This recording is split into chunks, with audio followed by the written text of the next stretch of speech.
देश में कोई प्रधानमंत्री जो ना हिंदू की बात करते हैं ना मुसलमान की बात करते हैं, वो 140 करोड़ भारतीयों की बात करते हैं।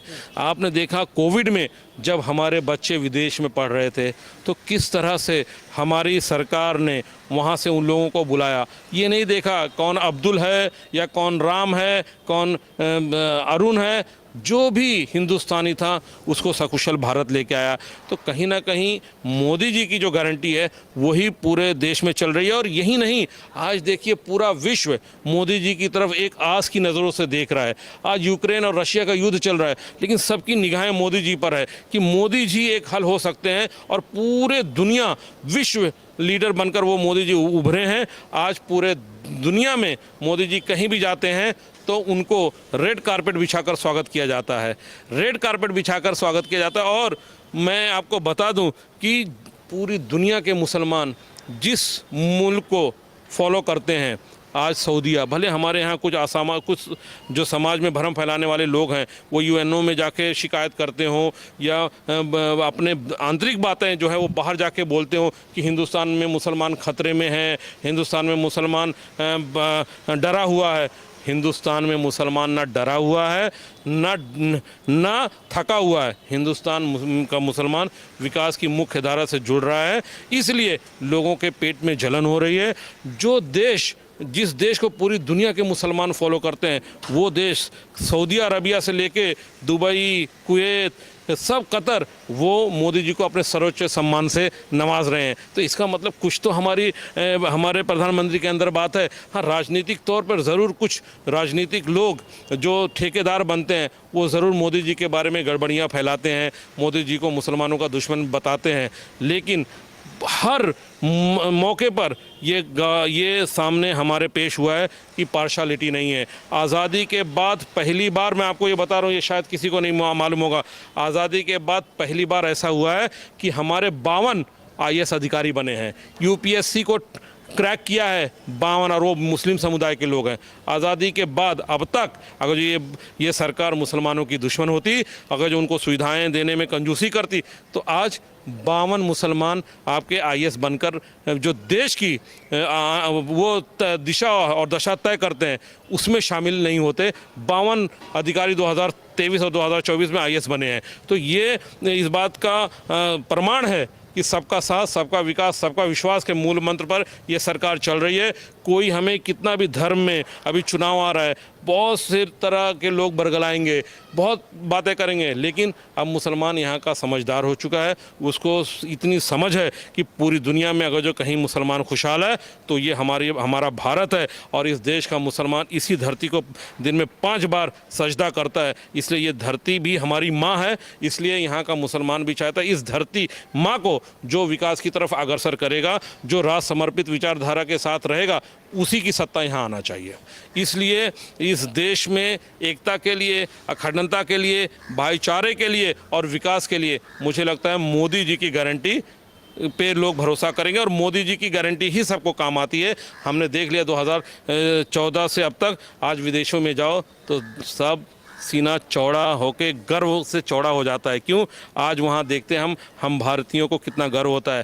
पहले ऐसा होता था कि लोग मैं भारत का हूँ, मैं हिंदुस्तान का हूँ बताने में संकोच करते थे, शर्म करते थे कि ये लोग सोचेंगे यार भुखमरी से आए हैं ये लोग, भारत में तो ये हो रहा है। लेकिन आज जब भारत का बच्चा कहीं पे भी है पूरी दुनिया में, वो अपना छाती चौड़ी कर जी रहा है और उसको गर्व हो रहा है कि हिंदुस्तान के हम लोग हैं। क्योंकि हिंदुस्तान की जो ताकत है मोदी जी ने उसको कई गुना बढ़ाया है। आप देखें कि रशिया यूक्रेन युद्ध में पाकिस्तानी भी जो हमारे लिए दिन रात हमारी कब्र खोदने में लगा रहता है, जो हिंदुस्तान को बर्बादी की तरफ ले जाने के लिए खड़ा रहता है हमेशा, वो भी हमारे तिरंगे के नीचे बचता हुआ नज़र आया। क्योंकि उनको पता था अगर जो हिंदुस्तान के लोग तिरंगा लेकर बच रहे हैं तो वहाँ ना बमबारी यूक्रेन करता था ना रशिया करता था। ये है मोदी जी की ताकत, ये है मोदी जी की गारंटी। हमारे तिरंगे के नीचे पाकिस्तानी, बांग्लादेशी जो हमको गालियाँ देते हैं वो भी अपनी जान बचाते हुए तिरंगे के नीचे तिरंगा का सहारा लेकर बाहर निकले थे। ये है मोदी जी की ताकत, ये है हिंदुस्तान की ताकत। तो राहुल गांधी पे आपको भरोसा नहीं है? बिल्कुल राहुल गांधी भी कहते हैं कि जितना भी अच्छा काम हुआ है वो कांग्रेस के समय में हुआ है। हम जनता की बात करते हैं, गरीबों की बात करते हैं। मोदी जी तो बांटने की बात करते हैं, वो तो हिंदू मुस्लिम की राजनीति करते हैं। देखिए, गरीबों की बात करते हैं, मुझे बोलना नहीं है। उनकी दादी थी, उनकी ईश्वर उनको अपने चरणों में जगह दे। और मैं ये, उन्होंने कहा गरीबी ख़त्म करेंगे, और वो पूरी ज़िंदगी 60 साल 70 साल गरीबी ख़त्म करेंगे बोलते बोलते गरीब को उन्होंने ख़त्म कर दिया था। तो आपको मैं एक चीज़ बताना चाहता हूँ कि पिछले 70 सालों में, पिछले 60 सालों में किसकी सरकार रही है? आज अगर जो मुसलमान 2014 से पहले आप उनकी आर्थिक स्थिति देखिए, कृष्णा आयोग की रिपोर्ट है कि मुसलमान आज दलित से भी बदतर है। तो ये किसका दौर था? 60-65 साल आपने किसको दिया था? जिसको हमारे अजदाद ने, जिसको हमारे पूर्वजों ने भर भर को वोट दिया, भर भर के वोट दिया। न जाने कितनी दुश्मनियां की, लेकिन उन्होंने हमारे लिए कुछ नहीं किया। आप मुसलमान को बेसहारा छोड़ा। लेकिन मोदी जी जिस दिन चुनकर आए, उस दिन उन्होंने संसद के प्रांगण से कहा कि मैं मुसलमान भाइयों के एक हाथ में कुरान और एक हाथ में लैपटॉप देखना चाहता हूं, मुसलमान भाइयों को विकास की मुख्य धारा से जोड़ना चाहता हूं। तो मोदी जी ने कभी हिंदू मुसलमान की बात नहीं की। वो राहुल गांधी जी को सीरियस कौन लेता है? आप बताइए, वो कितने दिनों से चिल्ला रहे हैं? कौन सी बताओ। अब हरियाणा में देखिए, हाल ही का चुनाव हुआ, तो हर जगह वो अपनी मुँह की खाते हैं और उनको कोई सीरियस नहीं लेता है। और मुझे लगता है मोदी जी का विकल्प, आज देखिए पाकिस्तान की यूट्यूब में हम लोग बहुत बार देखते हैं, वहाँ की मीडिया में देखते हैं, वहाँ के लोग कहते हैं कि काश हमें ये 5 साल के लिए एक मोदी जी जैसा परिपक्व प्रधानमंत्री मिल जाए तो पाकिस्तान की दशा और दिशा बदल जाएगी। तो पूरा विश्व मोदी जी की ताकत से वाकिफ़ है। कुछ लोग मोदी जी को हटाना चाहते हैं, क्योंकि आपको पता है कि जो कुछ लोग हैं जो गरीब को गरीब रखना चाहते हैं, ठीक है, और वो ये चाहते हैं कि, और ख़ासकर यहाँ का मुसलमान तरक्की ना करे। यहाँ का आज हमारी आबादी दिन ब दिन बढ़ रही है।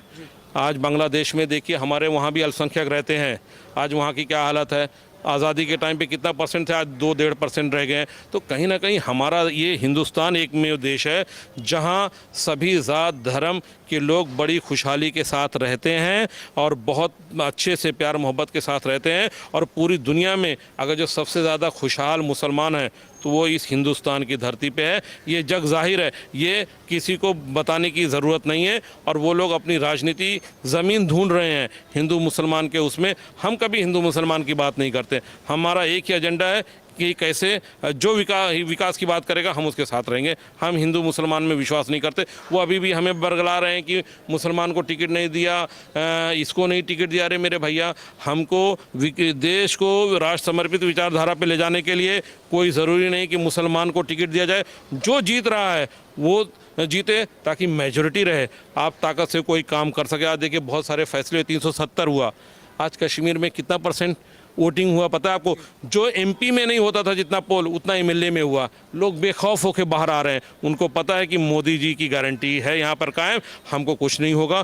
कुछ लोग कायराना हरकत करते हैं। आज टेररिस्ट लोग कुछ अपनी हरकत से बाज नहीं आ रहे, लेकिन आप देखिए वो ना के बराबर है वो सब चीज़ें। तो कहीं ना कहीं जब खुशहाली की तरफ ये देश जा रहा है, जब खुशहाली की तरफ ये प्रदेश जा रहा है, तो हमें क्यों छेड़ना? और मुसलमान भी इस देश की तरक्की चाहता है, मुसलमान भी इस देश का विकास चाहता है, और मुसलमान भी ये चाहता है कि यहाँ एकता रहे, भाईचारा रहे। तो मतलब विकास के नाम पर वोट देना चाहते हैं आप? बिल्कुल, विकास के नाम पे हम वोट देना चाहते हैं। काफ़ी देर से भाई साहब को सुन रहे हैं। क्या शुभ नाम हुआ आपका? नज़ीर मंसूरी, भिवंडी से। क्या सोचा है इस बार? भाई साहब कह रहे हैं कि मैं विकास के नाम पर वोट दूंगा। आपने क्या मन बनाया? जब वोट करने जाएंगे 20 तारीख को, तो मन में क्या चल रहा है?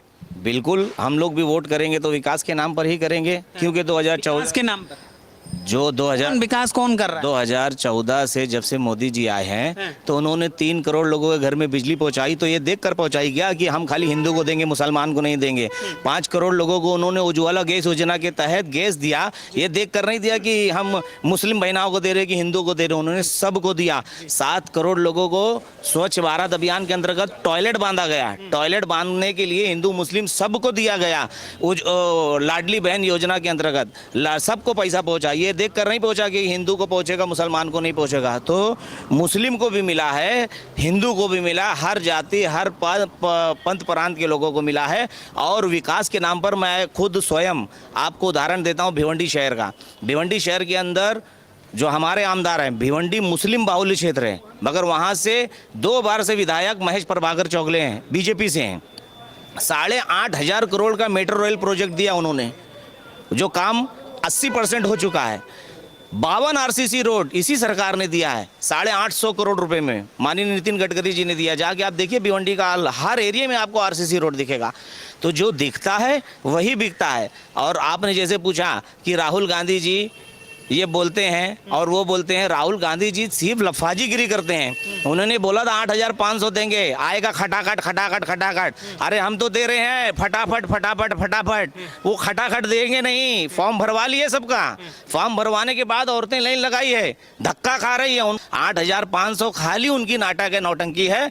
देखिए एकनाथ शिंदे जी, देवेंद्र फडणवीस जी, अजीत पवार जी, इन्होंने फटाफट फटाफट फटाफट पैसा देने का काम किया है। और मैं ज़्यादा ना कहते हुए खाली इतना ही कहूँगा, लेकर झंडा बीजेपी का हर बूथ तक जाएंगे, लेकर झंडा बीजेपी का हर बूथ तक जाएंगे। करो फिर से तैयारी, हम महायुति की सरकार बनाएंगे, जिस तरह पिछली बार बनाया था अब की बार भी जिताएंगे और महायुति की सरकार महाराष्ट्र में बनाएंगे। और मैं उन कांग्रेसियों को कह देना चाहता हूं, कांग्रेसियों सुनो, आप लोगों से, आपके चैनल के माध्यम से मैं कहना चाहता हूं, तू बीजेपी का नेता बन जा, तू बीजेपी का नेता बन जा, मैं आरएसएस का संघी, और कर दो ऐसी हजामत कांग्रेस की, ना उसे तेल लगे ना कंघी। चाहते हैं कि यहाँ पे भाजपा की सरकार फिर से तीसरी बार बने। बिल्कुल, तीसरी बार सरकार बननी है, बननी है, बननी है। आप लिख कर लीजिए, 23 तारीख को हम भी मिलेंगे और आप भी। यहाँ पर भारतीय जनता पार्टी, शिवसेना, एकनाथ शिंदे साहब और अजीत पवार की महायुति की सरकार बनेगी। अब की बार भाजपा सरकार, आपकी बार भाजपा सरकार। और सुन लो कांग्रेसियों, आप लोग बार बार बोलते हो ना वो मोदी जी चोर है, मोदी जी चोर है। मैं कहना चाहता हूं, सुन लो, वो चाय बेचता है, सम्मान नहीं बेचता। स्वाभिमानी है, स्वाभिमान नहीं बेचता। अरे स्वार्थ के लिए वो खानदान नहीं बेचता। और हुजूर, हुजूर आपकी तरह वो हिंदुस्तान नहीं बेचता। लेकिन राहुल गांधी तो कहते हैं कि देश को बर्बाद किया है मोदी ने, देश को बांटने का काम किया है। तो इतना भरोसा मोदी जी को लेकर क्यों? मोदी जी को लेकर इसलिए भरोसा है, उन्होंने अल्पसंख्यक समाज के लिए, हमारे लोगों के लिए बहुत से काम किए। मैंने आपको गिना तो दिया। वो अपोजिशन के लोग हैं, करने दीजिए, उनका काम है कहना, उनका काम है वर्ग। राहुल गांधी भरोसा नहीं करते आप? बिल्कुल नहीं। क्यों नहीं? 8,000 आप जैसे लोगों की बात करते हैं राहुल गांधी। 8,500 रुपये का उन्होंने झांसा दिया और ना जाने क्या क्या देने का वादा किया। क्या शुभ नाम है आपका? हाँ, जाकिर सैयद। जाकिर जी, किसकी सरकार चाहते हैं इस बार आप? हम तो शायद मोदी जी जो काम विकास का कर रहे हैं ना, उनकी सरकार चाहते हैं। मोदी जी की? जी। क्यों मोदी जी? विकास उससे ज़्यादा विकास अभी तक कभी नहीं हुआ है। ये वर्ल्ड रिकॉर्ड है, ये वर्ल्ड रिकॉर्ड है। अभी तक जब से हिंदुस्तान आज़ाद हुआ है तब से लेके अब तक किसी ने जितना डेवलपमेंट आया है, आज इंफ्रास्ट्रक्चर हो, एजुकेशन हो, या माइनॉरिटी को डेवलपमेंट हो करना हो, माइनॉरिटी को पावरफुल बनाना हो, इससे अच्छा किसी ने काम किया नहीं है। मोदी जी ने काम? जी जी, इससे अच्छा किया उस किसी और ने अभी तक नहीं किया। मोदी जी की गारंटी तब से, हाँ, मोदी जी की गारंटी 100%। यार उनको तो राहुल गांधी जिनके साथ वो समर्थन में लड़ना चाह रहे हैं, उनको उन पे भरोसा नहीं है। अखिलेश ने तो उनको साइड कर दिया। तो जब उनका आपस में भरोसा नहीं है, तो और बाकी देश का भरोसा करेगा उन पर? तो आपको भरोसा नहीं है राहुल? नहीं है, एक पैसे का भरोसा नहीं है किसी और नेता पे नहीं? क्यों रहेगा? जिसने हमारे देश का